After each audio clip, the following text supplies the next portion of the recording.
अस्सलाम वालेकुम, आप देख रहे हैं प्रोग्राम 3। मैं हूं अली सरवर। आज के प्रोग्राम में जो बहुत अहम ख़बरें हैं जो हमें आपसे बात करनी है जनाब, और ख़ास तौर पर जो इस वक्त सियासी मंजरनामा है उस पर हम बात करेंगे क्या होने जा रहा है।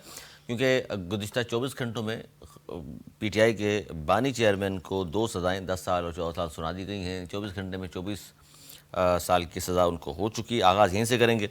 नवेद ज़ुबैर साहब सीनियर तजज़ियाकार दानिश्वर हमारे साथ मौजूद हैं, और टेलीफोन लाइन पर हमारे साथ PTI के रहनुमा मौजूद होंगे बैरिस्टर अली ताहिर साहब, उनसे भी हम बात करेंगे। लेकिन पहले नवेद ज़ुबैर साहब क्या कहेंगे, ख़ास तौर पर सबसे पहले ये तोशा खाना में जो आज सज़ा हुई है, और इस सज़ा के बाद मैं चाहता हूँ ये बताइए कि आपको क्या लगता है इस सज़ा का कितना असर पड़ेगा? क्या मोरल डाउन हो जाएगा PTI के लोगों का, या इस इलेक्शन पर ख़ास तौर पर 2024 के जो इलेक्शन होने वाले हैं 8 फरवरी को? बिस्मिल्लाहिर्रहमानिर्रहीम। हाँ, ये पहले ऐसी तारीख में, सियासी तारीख में नहीं मिलता कि 2 दिन में 24 साल की सज़ा दे दी जाए किसी एक्स प्राइम मिनिस्टर को। 10 साल एक दे दी सैफर केस में, उसमें भी उनका कहना था कि मुझे नहीं सुना गया और नहीं मुझसे बात की गई, मौका नहीं दिया गया, बहुत जल्दबाजी में थे। और आज सोने पे सुहागा तोशा खाना केस में 14 साल की सज़ा उनकी दी, 10 साल के नाअहल भी करार और उनकी वाइफ को भी, साथ साथ उनकी वाइफ को भी सज़ा भी दे दी गई, और वो भी इसमें है कि नाअहल 10 साल के लिए। ये पता नहीं क्यों मुझे तो ये लग रहा है, मेरी जिस से बात हुई, कि ये तो बहुत ज़्यादा पॉपुलर होते जा रहे हैं। अच्छा, इन सज़ाओं के बाद एक जो मजलूम फैक्टर आया ना हमारे यहाँ पाकिस्तानी की आवाम में मजलूम के साथ चले जाते हैं हम लोग। एक तो वही होते हैं, हर पार्टी के अपने कारकुन हैं, डिविडेड वोटर्स हैं, अपने वो होते हैं ना, वोट में वो महदूद होता है, वो 10 से 20% होता है। फिर होता है एक न्यूट्रल लोग जो जहन बनाते हैं, और फिर आखिर में 20% वो होते हैं जो स्विंग वोटर होते हैं, जो आखिरी हफ्ते में जहन बनाते हैं। बिल्कुल। लेकिन ये पे दर पे सजाओं से बजाय उनका मोरल डाउन होने के, उनका जो है ना एक नया वो सामने आया है कि जुल्म का बदला वोट से, तो वो यही चल रहे हैं। और इस किस्म की चीज़ें और सामने आ जाएंगी तो इमरान खान और पॉपुलर होते जा रहे हैं। इनको इतना बड़ा लीडर बना दिया है कि उनके अपने कद से भी बहुत बड़ा बना दिया। लेकिन सर, दोनों सजाओं के बाद हमने देखा कि सड़कों पर PTI के लोग नहीं आए एहतजाज करने। देखिए, ये तो हमने काफ़ी अरसे से देख लिया कि PTI सड़कों की सियासत करने वाली जमात नहीं है। PTI में वो फैक्टर नहीं है जो सड़कों पे आके जो है ना रेजिस्ट कर सके और वो कर सके। खास करके जो 9 मई में भी इतने लोग नहीं थे, लेकिन उसके बाद तो अब किसी के अंदर तो तीन तलवार पे हिम्मत तो नहीं है। 5000 कहा जा रहा है FIR। 500 आदमी नहीं थे जी, मेरा इलाका है, मैं और वलीद भाई वहीं से गुजर रहे थे। 5000 आदमी होते तो फिर तो सूरत हाल और होती, मगर 5000 आदमी के खिलाफ मुकदमा था। ये चीज़ें होती हैं सियासत में, लेकिन इतनी क्विक 2 दिन में 24 साल की सजा, स्पीडी ट्रायल, इतने स्पीडी ट्रायल, तो ये बजाय उसको और पॉपुलर कर रहे हैं मेरी अपनी यार। अच्छा, आपको लगता है पॉपुलर कर रहे हैं? इसी में हम बात कर रहे हैं जी। PTI के रहनुमा हमारे साथ मौजूद हैं, बैरिस्टर अली ताहिर, माहिर कानून भी हैं, और इलेक्शन भी इस बार कंटेस्ट कर रहे हैं ये गुलसानी जौहर से। बहुत शुक्रिया बैरिस्टर साहब। क्या कहेंगे, बानी PTI और आपकी पार्टी के जो बानी चेयरमैन हैं, 24 घंटे में 24 साल की सज़ा, 10 साल साइफर तोशा खाना, 14 साल। बिस्मिल्लाहिर्रहमानिर्रहीम। अली साहब देखिए, एक तो 24 साल आप प्लीज मिला के ना करें, क्योंकि इन्होंने कॉन्करेंटली रन करना है तो है तो 14 साल ही, मगर जो सारा कुछ हुआ है आज और कल में आपके सामने है, एक मजाक है फॉर मल्टीपल रीजन। कोई दुनिया में ऐसा ट्रायल मानने को तैयार नहीं है जो इतनी सुपरसोनिक स्पीड पे हुआ। वो कहते हैं ना, justice hurried is justice buried. यहाँ पर तो justice was on supersonic speed and justice has been buried. Sir, आप तो देखिए, आप तो कानून के ज़ाहिर तालिब इल्म भी हैं, कानून के हवाले से डिफेंड करते हैं जाकर, तो आपको खुशी नहीं हुई कि ऐसे इतनी जल्दी जल्दी केसेस चल रहे हैं? जी, मुझे इतनी खुशी हो रही है कि आप सोच नहीं सकते, क्योंकि यूके और US यहाँ पे बड़े डेवलप लीगल सिस्टम है, पूरा इंफ्रास्ट्रक्चर है, वो भी ऐसे केस में 2 साल ले लेते हैं। तो जस्टिस बशीर साहब को तो शाबाशी देनी चाहिए कि वो इतनी जल्दी में थे। मगर एट द सेम टाइम आप ये देखिए कि अकाउंटेबिलिटी कोर्ट में दुख इस बात का हो रहा है कि अकाउंटेबिलिटी कोर्ट में जहाँ पे मेरे केसेस 6-6, 8-8 साल से चल रहे हैं, वहां पे 30 दिन के अंदर एक बंदे का केस का फैसला सुन लिया और सुना भी दिया, और उसको क्रॉस एग्जामिनेशन का राइट भी नहीं दिया, उसको सेक्शन 342 की स्टेटमेंट का राइट भी नहीं दिया, जो एक एक्सप्लेनेशन कोर्ट के सामने एक्यूज ने रखनी होती है। लेकिन इसमें बैरिस्टर साहब, लेकिन इसमें मजाक पे मैं भी खुश हूँ, बड़ी कॉमेडी है। दुनिया बाहर भी इस कॉमेडी के ऊपर बड़ी खुश होगी इसको देख के। जब ये अपील में जाएगा हाई कोर्ट में तब भी ये कॉमेडी सेटिसाइड हो जाएगी। मगर मैं ये समझता हूँ कि सबसे ज्यादा खुश खान साहब के वकील होंगे जिनको एक गोल्डन हैंड आउट दे दिया है कि इतना इजी काम उनको दिया है, हलवा दिया है कि वो पहले दिन जाएंगे और पहले दिन इस सजा को सस्पेंड कर। अच्छा, इसमें सर मसला ये है कि 2018 में जब मियां साहब को सजाएं हो रही थी, बड़ी स्पीडी ट्रायल उस वक्त भी था, तो उस वक्त भी यही कहा जा रहा था कि जी जाहिर है उनके लोग कहते थे ये गलत हुआ है, फिर बाद में सजाएं इन्हीं अदालतों में सजाएं हुई, इन्हीं अदालतों से माफ़ हो गई।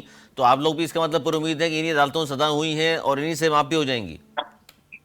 जी देखिए, इसके अंदर 3 बातें अली सरवर साहब, थोड़ा सा पेशेंस आपकी रिक्वायर्ड होगी। नंबर 1 तो ये है कि मियां साहब डिस्क्वालीफाई हुए थे 2017 में और जनरल इलेक्शन हुआ था 2018 में, और वो एक 5 मेंबर सुप्रीम कोर्ट के बेंच ने केस सुना था और उसके बाद 6-8 महीने केस सुनने के बाद उसका फैसला हुआ था कि he is corrupt and he is not qualified under article 62(1). Toshakhana 5 अगस्त 2022 से है। ना ना ना ना, एब्सोल्युटली नॉट। उस केस का फैसला हो चुका है। तफ्तीश जुलाई में हुई है 2023 में, लेकिन शुरू तो हो गया था जब नैब ने कहा था। No no no, absolutely not sir, absolutely not. This case started last month. आप जिस केस की बात कर रहे हैं उस केस में तो ऑलरेडी सजा भी हो गई और इस्लामाबाद हाई कोर्ट ने कर दिया, उस सजा को सस्पेंड भी कर दिया। अच्छा, नंबर 1 तो ये है जी। नंबर 2 ये है कि I am not a hypocrite. जब पनामा गेट आया था तो मेरा द नेशन के अंदर एक कॉलम मौजूद है, ऑन रिकॉर्ड है, आज भी मौजूद है। मैं आपको भेज देता हूं, आप पढ़िए, अपने नाजरीन को भी बेशक दिखाइए। मैंने तो कहा था this is an inglorious president और ये सब कुछ नहीं होना चाहिए था।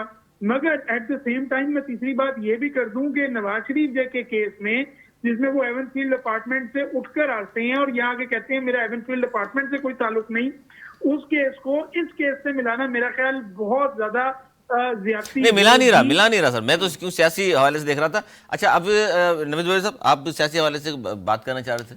जी बैरिस्टर साहब, देखें, एक चीज़ होती है मकाफात अमल, जहां आज ये मजलूम बने हैं, और मेरे ख्याल में मजलूम के साथ साथ मैंने अभी कहा, अगर आप हो प्रोग्राम में पहले से, कि मोस्ट पॉपुलर आदमी भी बन गए इस वक्त पाकिस्तान के, मोस्ट मजलूम प्लस मोस्ट पॉपुलर।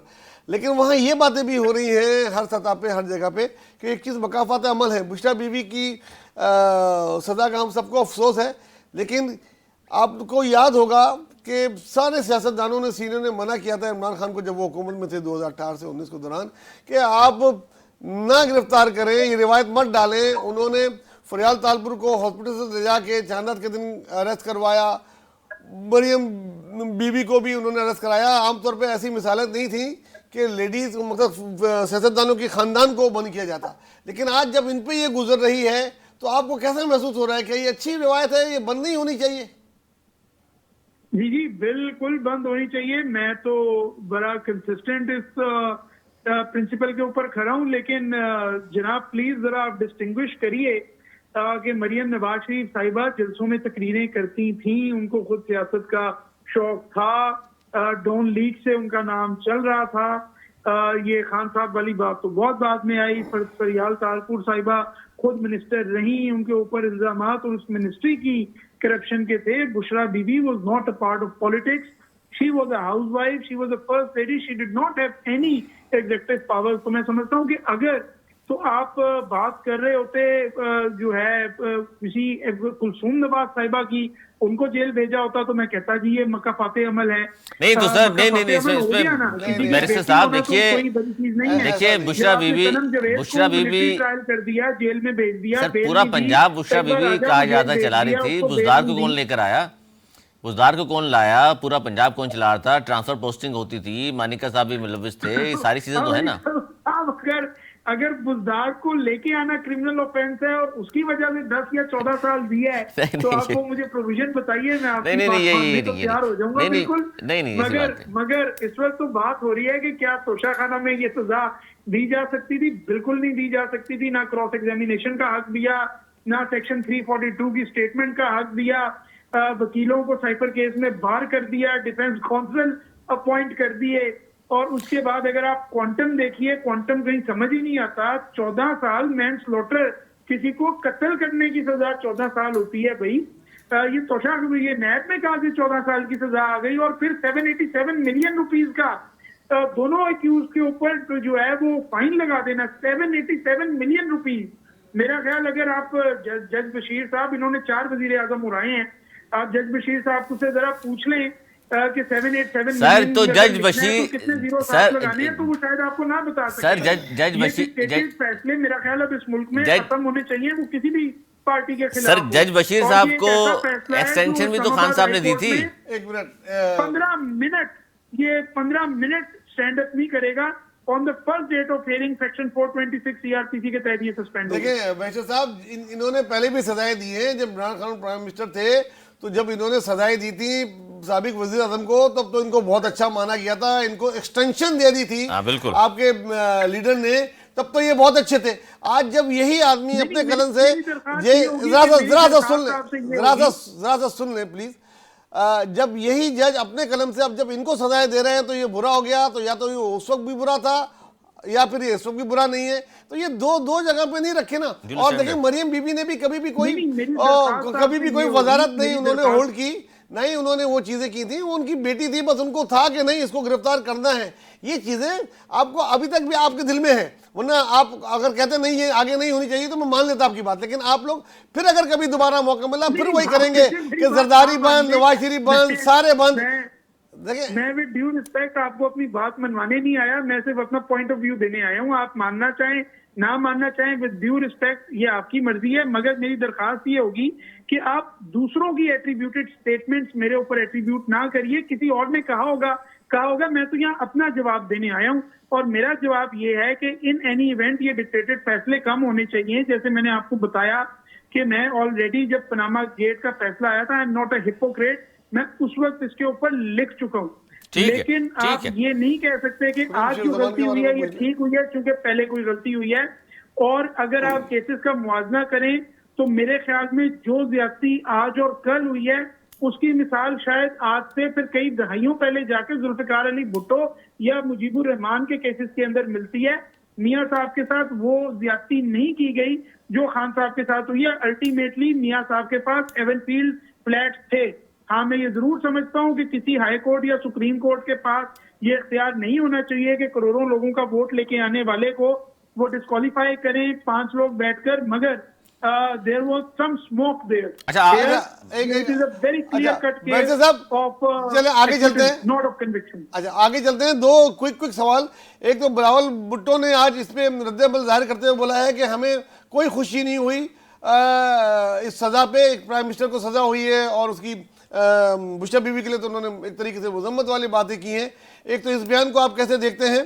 दूसरा, आपकी अपनी इलेक्शन मुहिम कैसे चल रही है? आप चला रहे हैं, क्या उम्मीदें, क्या क्या आपके ख्याल है कि आपके साथ कितने वोट आप ले लेंगे? देखिए मामला कुछ इस तरह से है कि मैं अपनी टिकट जो है वो ऑलरेडी पार्टी को वापस कर चुका हूँ। लेटेस्ट अपडेट तो ये है। अच्छा, and I have asked them to किसी दबाव में नहीं, किसी दबाव में नहीं। दबाव का जिक्र तो अब मैं करने जा रहा हूँ। उसकी वजह ये थी कि I had more pressing business जिसका मुझे थोड़ा सा ध्यान ज्यादा देना था, मगर पिछले 3-4 दिन से बहुत शदीद दबाव मेरे ऊपर डाला गया कि मैं पीटीआई और खान साहब और बाकी लीडरान जिनमें शाह महमूद कुरैशी साहब और हलीम आदिल शेख साहब हैं उनके केसेस से विदड्रॉ करूं। मेरे विदड्रॉ ना करने के ऊपर ये जो 3 तलवार पे हंगामा राई हुई उसकी एफआईआर में मेरा नाम भी डाल दिया गया। हालांकि अच्छा, ये तसादुम हो रहा था, मैं घर पर सोया हुआ था। अली सरवर साहब मेरे पुराने दोस्त हैं, उन्हें पता है कि मैं संडे को पूरा दिन सोता हूँ। बिल्कुल तो मैं तो सोया हुआ था, मगर उन्होंने एफआईआर में मेरा नाम डाला, जो अल्हम्दुलिल्लाह सिंध हाई कोर्ट ने सस्पेंड कर दिया है। और आज जो इन्वेस्टिगेटिंग ऑफिसर थे वो आज हाई कोर्ट बार रूम में आए थे। नहीं, ये बात दुरुस्त है, ये बात दुरुस्त है। बल्कि मेरे इल्म में है कि पीटीआई के एक साहब जो है, पीटीआई के एक साहब जो है खटक साहब, उनकी वालिदा की डेथ हो गई थी, वो यहाँ है ही नहीं, केपीके में उनका नाम भी है। जी, आप देख लीजिए कि एक प्रेशर टैक्टिक्स है। ये तो आपको फायदा पहुंचाने वाली बात है। से डाला गया, मैं तो सिर्फ वकील हूँ। अली साहब आप मुझे जानते हैं। अच्छा, नहीं इसमें बैरिस्टर साहब बिलावल साहब ने जवाब दिया, पार्टी की भी वकालत की है। अच्छा, वो कभी ऐसा प्रेशर नहीं मेरे सही ऊपर नहीं आया। नहीं सही बात। लेकिन खान साहब और पीटीआई की वकालत करने पे अगर मेरे ऊपर ऐसा प्रेशर आ रहा है तो मेरा क्लियर कट मैसेज है, सिंगल वकालतनामे से मैं विड्रॉ नहीं करूंगा। जो कोई करना चाहता है वो कर ले। तो आपने इलेक्शन से विड्रॉ कर लिया लेकिन केसों से विड्रॉ नहीं होंगे आप? जी बिल्कुल बिल्कुल नहीं होगा, अपने केसेस बिल्कुल कंप्लीटली लड़ूंगा। और इलेक्शन से विड्रॉ करना जो है वो मैंने किसी दबाव में नहीं किया, तो अभी बल्कि ये बताएं सर, ये ना हो आपके आपके हलके में कोई और उम्मीदवार है पीटीआई का, या बिल्कुल खाली छोड़ दिया आपने? बिल्कुल है, बिल्कुल है, बिल्कुल है, बिल्कुल है। आगा अरसलान साहब है, वो चलाएंगे कैंपेन अपनी और करेंगे। मेरा इलेक्शन टिकट से विड्रॉ करने की वजह इंट्रा पार्टी पॉलिटिक्स थी। शायद वो जो टाउन था उनका ख्याल ये था कि चूंकि सारे वकील ही आ गए हैं, तो जी, मुझे ऐसे पैराशूटर कहा बातें हैं। गया, so on and so fourth. उसकी वजह से मैंने अपनी पार्टी से विड्रॉ किया। मुझे बाहर से कोई आखिरी प्रेशर सवाल। नहीं था। मेरे ख्याल में अंदर जो सियासी वर्कर था, जिसकी अपनी जेब में तो खैर इलेक्शन लड़ने के लिए 2 रुपए नहीं है, मगर वो मुझे अटैक कर रहे थे, तो मैंने कहा कि चलें आप आए, बिस्मिल्लाह करें, अपना शौक पूरा कर लें। अच्छा, एक असल आखिरी वजह ये थी, चूंकि अब आपने मुझसे पूछा तो मैंने आपको बता दिया। एक आखिरी सवाल आपसे मैं और करता जाऊं, इससे मुंसलिक है वो सवाल कि मोस्ट कंट्रोवर्शियल जो आपका लीडर है इस वक्त कराची में, खुर्रम शेर जमान, जिसकी वजह से पे दर पे आपको मुश्किलात आती जा रही हैं, और माजी में भी यूसी नाजिम कहते थे ना वो फ़ोन उठाता था ना वो कभी गिरफ्तार हुआ, अभी फिर उसने 3 तलवार की कॉल देके पूरी पीटीआई को मुश्किल में डाल दिया। क्या समझते हैं आपको इसके बारे में? क्या शौकात भी दिया है मेरे ख्याल में पार्टी में? जी, ये इसको कहाँ देख रहे हैं खुर्रम शेर जमान को आप? अच्छा, एक तो मैं आपकी बात का मैंने बड़ा माइंड किया है कि आपने उन्हें मेरा लीडर कह दिया। वो बिल्कुल मेरे लीडर नहीं है। कराची के वो किसी सदर और है के यार, लीडर होंगे भाई। बस वो किसी पीटीआई और के कराची लीडर के होंगे। सदर है। मेरा लीडर सिर्फ और सिर्फ इमरान खान है। मैं इमरान खान का वकील हूँ। उसके अलावा खुर्रम शेर जमान वगैरह को मैं अपना लीडर मैं नहीं मानता। तो अच्छा, चले अपनी राय दे दें चौकॉल दिया है। बैरिस्टर साहब, मतलब पार्टी ने आपकी राय में यह है कि जो इस वक्त लीडरशिप है कराची में मौजूद पीटीआई वालों की, तो उसके बारे में आपकी राय यह है कि सही तौर पर मैनेज नहीं कर पा रहे वो? जी मैं ऐसी कोई बात नहीं करूंगा। आप मुझे जिस क्वैगमायर में फंसा रहे हैं मैं नहीं फंसूंगा। अलबत्ता मैं अपने बारे में क्लियर कर दूं कि मैं डायरेक्टली जो है वो काम करता हूं under instructions of chairman Imran Khan and president of Sindh PTI Aleem Adil Sheikh साहब। और बाकी मेरा जो है, और मैं किसी से इंस्ट्रक्शंस नहीं लेता। बाकी पार्टी ने शो कॉज दिया, वो अपना जवाब देंगे और मेरा ख्याल वो ही बेहतर पोजीशन में होंगे कि अपना जवाब आपको दें।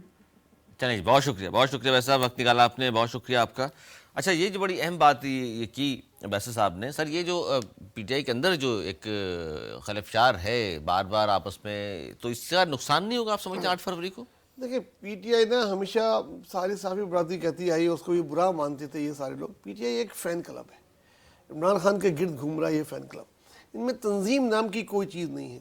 कराची के जो सदर हैं, तंजीम ने बनाया जिसको सदर, उसके बारे में जो तासुरात इनके हैं, खाली इनके नहीं है, बहुत सारे लोग, मोस्टली कराची के लोगों के यही ख्याल हैं कि उसको मानते ही नहीं है। आप अपने तंजीम के सदर को नहीं मानेंगे, जनरल सेक्रेटरी के, डिस्ट्रिक्ट के जिम्मेदारों को, तो तंजीम नाम की तो कोई चीज़ होगी नहीं। जब तंजीम नाम की चीज़ नहीं होगी तो इलेक्शन में ये बहुत मुश्किल हो जाता है, इलेक्शन कंपेन जैसी जगहों पर, कि आप किस तरह इलेक्शन सर, खान साहब के बारे में कहा जाता है जी, खान साहब के बारे में बहुत सारे लोगों की मैं राय सुन रहा था कि जी खान साहब खुद ऐसा आदमी नहीं है, लेकिन ये तोशा खाना में बीवियां तो फिर बीवियां है ना, बीवियां के ज़ाहिर जेवर घड़ी कुछ तरह की चीज़ हाथ आ जाए तो फिर बड़ा मुश्किल होता है। आप भी ये समझते हैं कि फिर वो तो उनसे कौन ले सकता है वापस? आज यकीन माने सरवर के आज तमाम एक्स प्राइम मिनिस्टर की बीवियाँ, तमाम मिनिस्टर की बीवियाँ, और जो लेडीज़ गैर मुल्की दौरे पे गई हैं, उन्हें कुछ भी तोहफे में मिला है, वो बहुत परेशान होंगी। आज की रात उन पे बड़ी भारी होगी। मतलब वापस उन्होंने करना नहीं है भाई, किसकी बीवी वापस करती है? बीवियां वापस कर ही ना दे यार। मैं ये कहता हूँ कि बीवियां और तोहफे वापस करते हैं, वो तो बोलेंगी नहीं जी, इसको तो जनाब ये तो इतने का नहीं है। उनसे कैसे वापस लेके मियाँ फिर वापस रखे? मियाँ के भी 10 मसाइल होते हैं। मतलब गिलानी साहब की वाइफ, तो क्या तमाम, मैं किसी एक को इसमें ला ही नहीं रहा, हर एक ने कुछ ना कुछ मारा हुआ उधर से, और जो लिया हुआ है उसकी कम कीमत दी हुई है। अब जब बुशरा बीवी गिरफ्तार हो गई तो उन्हें लगेगा हम भी कहीं गिरफ्तार ना हो जाए। आज ये तो कल उनकी बारी है, तो ये बहुत परेशान रात होगी। ये आप कह रहे हैं कि इस केस में सजा को जवाज बनाकर अब बाकियों भी महफूज नहीं है? ऐसा ही है पाकिस्तान, पता है यही होता है। आज उनकी सजा है, आप खुश नहीं हो, कल आपकी बारी भी आनी है। ये ऐसे बाजी पलटती रहती है, ये आज इधर ये है कल उधर। अच्छा, बाजी पलटने की बात की सर आपने प्रोग्राम में, मैं चाहूँगा कि आखिर में ज़रूर इस पर भी हम बात करें कि इस वक्त जो सिचुएशन चल रही है उसमें लाडला कहा गया बहुत सारे लोगों ने मियाँ साहब को, लेकिन अब जो कुछ लोगों की राय तब्दील होती मैं देख रहा हूँ कि वो अब पीपल्स पार्टी को भी शुमार शुरू कर दिया उन्होंने। वो कहते हैं जी हो सकता है सरप्राइज़ दे के बिलावल ना बन जाए, क्योंकि मियाँ साहब की सही है पॉपुलरिटी अपनी जगह, लेकिन बिलावल जो मुनज़्ज़म तरीके से पिछले 3-4 माह से मुहिम चला रहे हैं। तो आपको भी लगता है ऐसा है कि ये 8 तारीख तक कुछ तब्दीली आ जाएगी? क्या हवाओं का रुख तब्दील हो रहा है या लोगों का जहन तब्दील करने में बिलावल कामयाब हुए हैं? देखिए, बिलावल ने एक तो सबसे पहले इलेक्शन मुहिम स्टार्ट की और उसकी कोशिश ये थी, और जिसमें काफ़ी हद तक कामयाब किया, कि हर बड़े शहर में जाए, हर बड़े डिस्ट्रिक्ट में जाके सफर कर रहे हैं सुबह से शाम तक भाग दौड़ अपना जिस तरह हो रही प्रोग्राम है। किया और अपना पैगाम पहुंचाया बहुत सॉफ्ट तरीके से, बाकियों से हटके, जिस तरह बाकी धमकियां बुरा भला, बल्कि वो ये कह रहे हैं अपनी उसमें कि हमको ये सियासत ख़त्म करनी चाहिए, इससे आगे निकलना चाहिए और बहुत सारे मसाइल हैं। इसके अलावा सबसे पहले उन्होंने अपना मैनिफेस्टो दिया, मैनिफेस्टो को ब्रीफ भी किया और उसको भी लेके आगे चल रहे हैं। फिर बाकी जमातों ने भी मिलता जुलता मंशूर दे दिया और उनकी कॉपी की है, बहुत सारी जमातों ने उनकी कॉपी कैट की है और तक लास्ट टाइम पे दिया है। तो जिसका एज उनको बड़ा हासिल हो रहा है, बड़े पॉपुलर हो रहे हैं, खासतौर से यंगस्टर में ये। इस इलेक्शन में नहीं तो अगले इलेक्शन में तो ये बहुत ज़्यादा सरप्राइज दे सकते हैं। इस इलेक्शन में भी मुझे उम्मीद है कि बिलावल की जिस तरह कंप्लेन, अभी 8 दिन और बाकी है, पता नहीं क्या और चीज़ ऐसी हो जाए, ये ज़रूर फ़र्क डालेगी। और इलेक्शन के हवाले से जो खदशात थे वो सब दम तोड़ गए हैं? अभी भी आप इस बात पर कोशिश कर रहे हैं कि जी नहीं मुश्किल है, हो भी सकते हैं, नहीं भी हो सकते? अब तो सर कोई रह नहीं गया, वैसे जवाब तो कोई नहीं है। अली, टू बी ऑनेस्ट जो है, हम यहाँ सिंध में बैठ के बड़े आसान में, अच्छी माहौल में इलेक्शन लड़ रहे हैं। खैबर पख्तूनख्वा में, बलूचिस्तान में इलेक्शन कैंपेन चलाना, अपनी जान को हथेली पे रख के चलाना है। आज भी 2 कैंडिडेट उसमें शहीद हुए, 2 एक शायद NA-10 है जी बाजोड़ का, हाँ, एक और 2 इलेक्शन मुलतवी हो गए। 2 कैंडिडेट जो है वो बड़ी पार्टियों के, उनको कत्ल किया गया और अभी 8 दिन में पता नहीं क्या हो। इतना आसान नहीं है उन 2 सूबों में, और ये नहीं होता था कि 2 सूबों में ना हो बाकी सूबों में हो, ये भी मुश्किल है।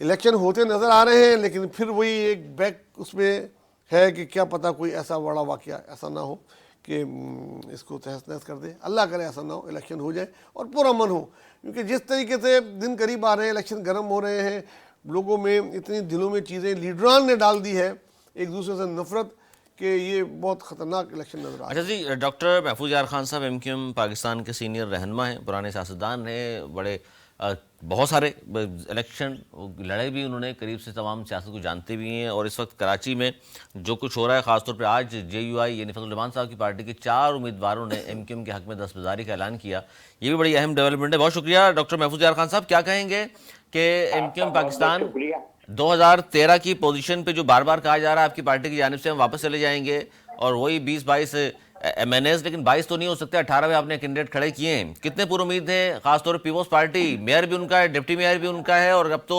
सेंट्रल में काफी हल्ला गुल्ला भी नजर आ रहा है पाकिस्तान पीपल्स पार्टी का, और बंदे भी वही मार रहे हैं। अच्छा, ये इल्जाम लगा रहे हैं आप डायरेक्ट पीपल्स पार्टी पर? बिल्कुल, आज प्रेस कॉन्फ्रेंस में लगाया खालिद मकबूल सिद्दीकी भाई ने। सर सबूत के बगैर तो अच्छा नहीं लगता। आपने टिवाड़ी में मारे, एक आपने सोराब गोट पे मारा, एक इसको मारा, तो ये तो डायरेक्ट आज की जो प्रेस कॉन्फ्रेंस थी खालिद मकबूल सिद्दीकी भाई की, वो इसी पे प्रोटेस्ट थी। और इंशाल्लाह ताला 18 की 18 सीटें जीतने का हमने प्रोग्राम बनाया है, और इलेक्शन तो MQM लड़ती ही जीतने के लिए है, और अल्लाह ताला उसमें कामयाबी देता है। सर डॉक्टर आसिम साहब से क्या ऐसी बात है सर, हर बात में उसका नाम लिया जाता है कि सेंट्रल में जो कुछ कर रहे हैं डॉक्टर आसिम कर रहे हैं? देखिए, मसला ये है कि जो भी under instruction from and on behalf होता है, उसका नाम जरूर आता है। अच्छा, इसलिए नाम ले रहे हैं उनका? मैं तो नहीं पता, नाम जो ले रहा है उसने कोई ना कोई तो शहादत होगी ना उसके पास। अच्छा महफूज भाई, एक सवाल आपसे कर रहा हूँ, ये वीडियो वायरल हुई है इस वाक़ये की, और 2-3 जावियों से वो बनाई गई है लोगों ने। एक ने तो अपने घर की खिड़की से बनाई है, ऊपर से वो बड़ी क्लियर है, और एक ने ग्राउंड से बनाई है। वो आपने देखी है, आपकी नज़रों से गुजरी है इस नाज़िमाबाद वाले वाक़ये की? नहीं, मेरी नजर से ऐसी कोई वीडियो नहीं गुजरी है। अच्छा, बहरहाल वो इस वक्त शहर में बड़ी वायरल है, हर एक के तकरीबन मोबाइल में है। उसमें दिखाया ये जा रहा है, मुझे भेज दीजिएगा, मैं अभी इस प्रोग्राम के फौरन बाद भेजता हूँ। उसमें दिखाया ये जा रहा है कि 3 गाड़ियों में ये लोग अपने जलसे से वापस आ रहे हैं। एक आगे कोरोला लगा के उनको ब्लॉक किया है, एक गाड़ी ने पीछे से ब्लॉक किया है, और चारों तरफ से घेर के नारे लगाए जा रहे हैं, पानी चोर, ये चोर, वो चोर। उसके इसके बाद इसके बाद वो वहाँ पर कैंडिडेट जो उतरता कायदे है। मामला लोग है ना, हैं? जी जी मैं चूंकि उन तमाम वाकयात से आगा भी नहीं हूँ जी जी जी और ना मेरे इल्म में है पूरा किस्सा जी। कि कब क्या हुआ। तो वो आप तो देखेंगे तो मेरी आपकी राय चेंज हो जाएगी। मेरी अर्थ तो सुन लेना। जी जी राय तो मेरी वही होगी जो पार्टी ने ऐलान किया है। अच्छा। उन्होंने हकाइक को जमा करने के बाद ऐलान किया है और आप अगर ऐसे हकाइक देंगे तो हम उसके बारे में सोचना शुरू करेंगे। जी जी, उसमें बकायदा दिखाया जा रहा है कि वो निकले हैं, फिर उनके गार्डों से गन छीनी, उसके बाद फायरिंग हुई और फिर भाग गए, फिर उनकी गाड़ियों को जलाया गया। सर जहां आप रहते हैं डॉक्टर महफूज यार खान साहब, 241 वहां जी, से जी। पाकिस्तान पीपल्स पार्टी के मिर्जा इख्तियार बेग साहब मौजूद हैं, वहां से खुर्रम शेर जमान हैं, वहां से डॉक्टर फारूक सत्तार साहब भी हैं। लेकिन कहा जा रहा है जी पीपल्स पार्टी की पोजीशन बड़ी मजबूत है। मैंने इसलिए सवाल आपसे किया कि आप भी उस इलाके में रहते हैं, क्या ग्राउंड पर यही सिचुएशन है? ये तो आप आगे 2-4 बस्तियां घूम लें, आपको सब पता चल जाएगा। सर आप राय दें अपनी। जितना काम फारूक सत्तार भाई का हो रहा है किसी और का नहीं हो रहा है यहाँ पर, और उसमें हम लगे हुए हैं और इंशाअल्लाह ताला इस सीट कौमी असेंबली की फारूक सत्तार भाई जीतेंगे। अच्छा, पर उम्मीद है आपकी या कोई बात हुई है आपकी? हमसे कौन बात करता है? आप इसे कर रहे हैं मेरे सब बात? आप लोग करते हैं। तो 18 सीटें आपका जाहिर है दावा है, और जाहिर है दावा करने वो में तो मैं भर देता तो 19 पे लड़ते फिर। तो अच्छा, आप नहीं समझते कि इस वक्त जो सूरत हाल है, खास तौर पर ये जो आपस में सियासी जमातों का क्लैश है, इसको ठंडा करने की जरूरत है, मिल बैठ के कोई कमेटी बनाई जाए ऐसी? नहीं, कमेटी की जरूरत नहीं है। आपस में अपनी जमात के कारकुनों को हिदायत दी जाए। देखिए, हमारा कोई कारकुन किसी ना कहीं पत्थर मारा, ना किसी के पास असला था। लोग जो है गैर मुसल्लह होकर, कोई जमात हो, पीपुल्स पार्टी हो या जमात इस्लामी हो या जमीयत हो, JUI हो या MQM हो, हम इस इलेक्शन को वजह फसाद ना बनाए। जिसको लोग वोट डालेंगे वो जीत जाएगा और जो जीतेगा उसको मुबारकबाद देंगे। आज नासिर शाह साहब ने प्रेस कॉन्फ्रेंस की है और उन्होंने दावत दी है कि आए बैठे हम मिलके करें, ये इलेक्शन तो गुजर जाएंगे, इसके बाद मिलके ही चलना होता है, हमेशा से मिलके ही चले हैं।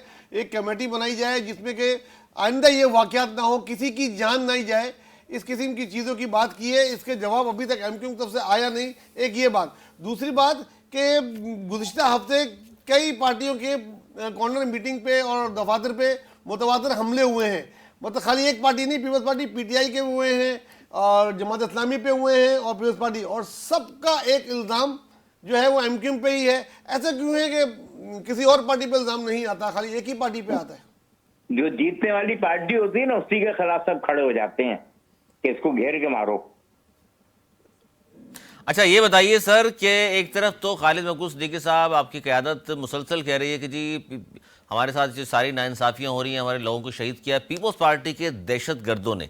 सवाल ये है कि पीपल्स पार्टी के दहशतगर्द इतना कुछ कर रहे हैं, पीपल्स पार्टी के हवाले से आप कहते हैं जी 15 साल में लूट लिया, 22,000 अरब रुपये खा गए, तो मुस्तकबिल में ऐसा तो नहीं है? इतनी सारी बातें करने के बाद फिर पीपल्स पार्टी गलत तो नहीं कहते हैं ना सर, तो इसलिए पूछ रहा हूँ, पीपल्स पार्टी के साथ फिर मिलके हुकूमत बनाते हुए ना देखें फिर हम आपको?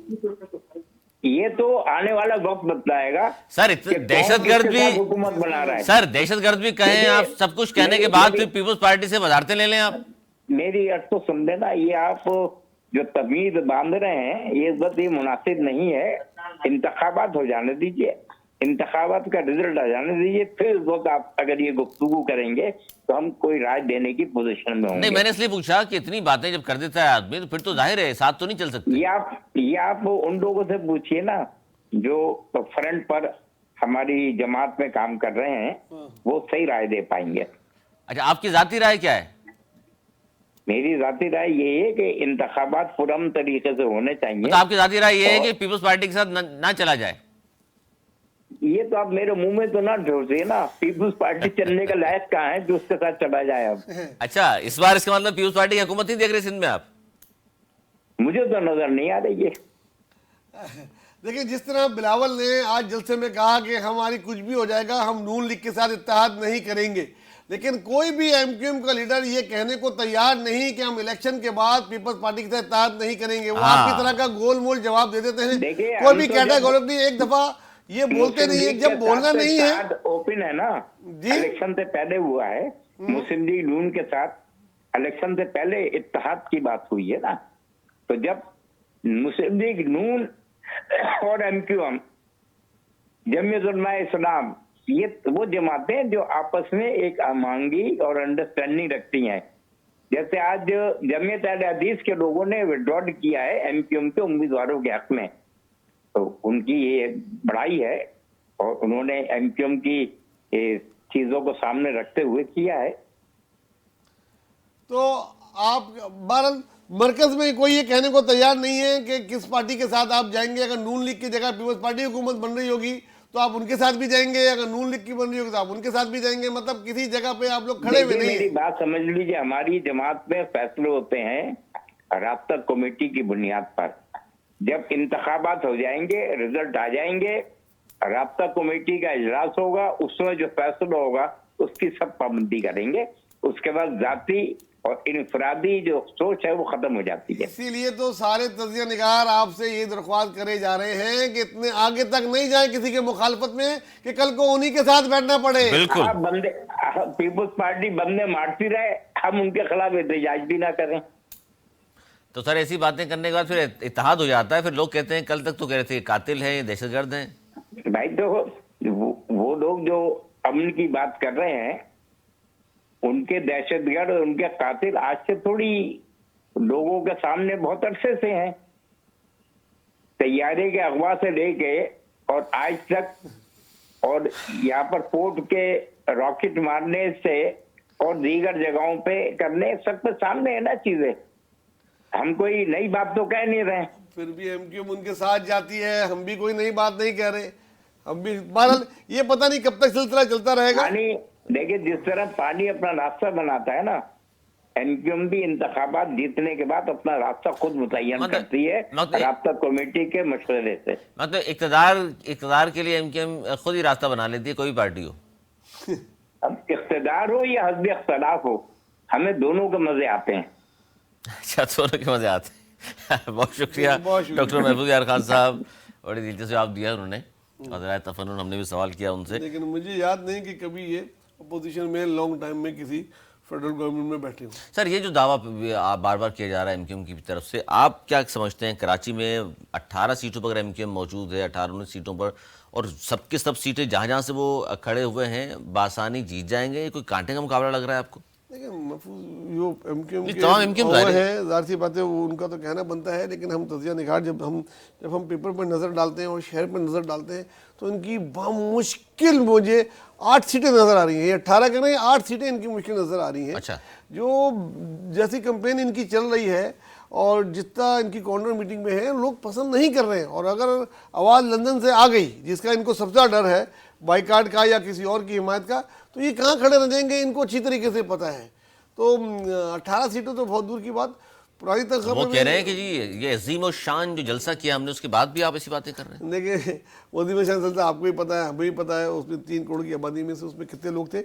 ना ही कोई और पार्टी भी इतने बड़े जलसे कर पा रही है। लेकिन मुझे नहीं लगता, मेरी ज़ाती राय है कि अगर ये 8 सीटें जीत जाए तो बड़ी बात की आप बात कर रहे हैं एमक्यूएम के लिए, तो पीपल्स पार्टी के लिए कितनी सीटें सर 22 में से? भाई पीपल्स पार्टी भी दावे कर रहे हैं कि हम 14-15 सीटें ले लेंगे। लेकिन आपका तज्जिया? मेरे ख्याल में अगर वो 7 सीटें जीत जाए कराची से तो उसके लिए बहुत बड़ी बात। अच्छा, ये बड़ी जबरदस्त बात की आपने। 7 सीटें पीपल्स पार्टी, 8 उसकी, सर बाकी फिर कौन जीतेगा यहाँ? जमात इस्लामी वाले भी 4 का दावा कर रहे हैं। मेरे ख्याल में 2 सीटों पे उनकी निकल सकती हैं अगर वो सही मेहनत करें और अपने वोटर को निकाल पाए तो 2 वो भी ले सकते हैं। बाकी आईपीपी की कोई नजर नहीं आ रही। महाजिर कौमिन की एक बहुत इंपॉर्टेंट सीट है, जिस वजह से ये तो या तो इनको मिलेगी या आफाक साहब को मिलेगी, क्योंकि वो महाजिर कौमी मूवमेंट की जो 235 है यानी उसमें बड़ा टफ मुकाबला है और नेट पहले भी ऐसे हुआ है। तो वो सीट महाजिर कौमी मूवमेंट जीत सकती है और बाकी 2-3-4 आज़ाद उम्मीदवार भी जीतने की पोजीशन में है। लेकिन ये क्लिंटन के वाकई के बाद से जरा इनका कम हो गया है, वरना इनकी सीटें निकलने की उम्मीद इससे भी ज़्यादा थी। नाज़रीन, गुफ्तगू आपने सुनी, बहुत शुक्रिया सर आपका। और नाज़रीन, ये था हमारा आज का प्रोग्राम। गुफ्तगू आपने सुनी और आप किस हद तक मुत्तफ़िक हैं मेरे मौजूद मेहमानों की राय से, आपकी आरा का मेरा एक इंतज़ार। अगले प्रोग्राम तक के लिए हमें दी इजाज़त। पुराने की बान।